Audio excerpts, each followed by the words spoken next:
nous voici de retour sur Easily pour cette fois-ci attaquer la partie génération texte. Nous avons vu pas mal de tutoriels concernant les images ces derniers temps, mais là, maintenant, on va regarder un petit peu ce qui se passe au niveau des conversations multi-IA. Pour ça, c'est tout simple. On n'a pas plusieurs choix comme ici les images, on a tout simplement un champ ici. On va cliquer sur ce champ, on va taper par exemple un mailing de prospection pour la vente de mes pommes bio. On va cliquer sur démarrer la conversation.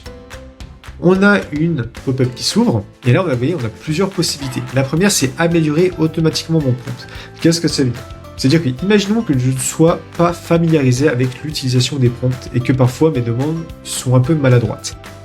Easily va proposer une refonte, une analyse de votre prompt et une refonte optimisée de manière à ce que vous puissiez avoir un résultat plus pertinent. Donc ça, si vous n'êtes pas sûr de vous, je vous conseille surtout de l'activer au début.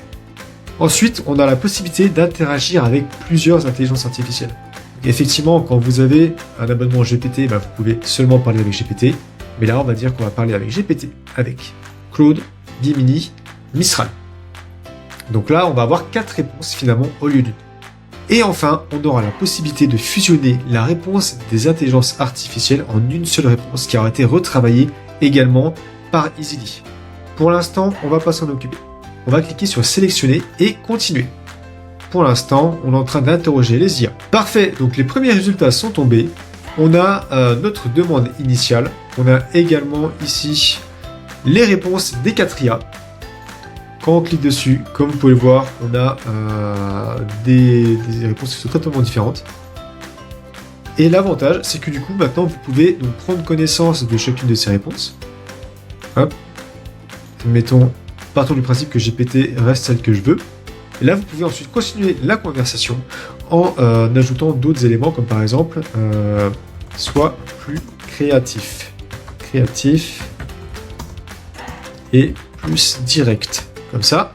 Et quand on va répondre à GPT, donc à sa réponse, on va dire par exemple qu'on va demander à GPT, mais également à Mistral, de répondre tous les deux à cette réponse, et ensuite de fusionner les réponses.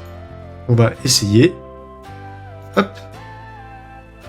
C'est parfait, on a la réponse. Et là, comme vous pouvez le voir, on n'a plus une icône de GPT ou Mistral ou quoi que ce soit, on a l'icône d'Easily.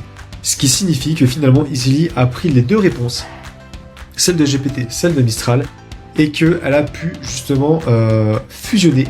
Alors c'est pas une fusion simple, hein. On a un prompt derrière qui est optimisé de manière à récupérer les éléments les plus pertinents sur chacune des réponses et qui offre la réponse entre guillemets parfaite, en tout cas celle qui s'en rapproche le plus, adaptée à votre prompt.